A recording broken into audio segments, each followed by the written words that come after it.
Are you wondering why your VO2 max isn't improving as quickly as you'd hoped? In this video, we'll explore effective strategies to optimize your heart rate zones and accelerate your cardiorespiratory fitness progress. Let's get started. Understanding heart rate zones. First, let's break down heart rate zones based on your maximum heart rate, which you can calculate using the formula 220 minus your age.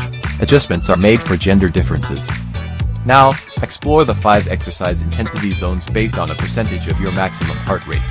Each zone serves a specific purpose, ranging from light exercise and warm-up to recovery, moderate aerobic conditioning, and higher intensity training.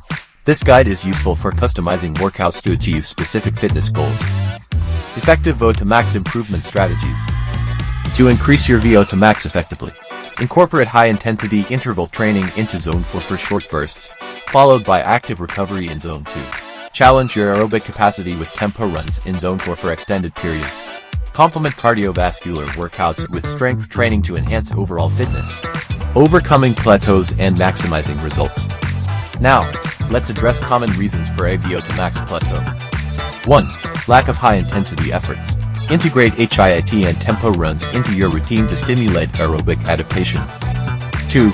Inadequate recovery. Allow sufficient rest between workouts for optimal recovery and performance gains. 3. Lack of variety. Mix up your workouts with different exercises to challenge your body and prevent stagnation. 4. Adjusting for experienced athletes. Understand that progress may slow over time, and monitor your VO2 max trends to set realistic goals. 5. Genetic potential. Regardless of genetics, consistent effort and recovery can improve VO2 max.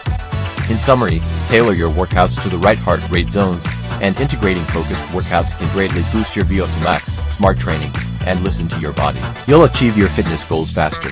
For more help, please go to support.garmin.com.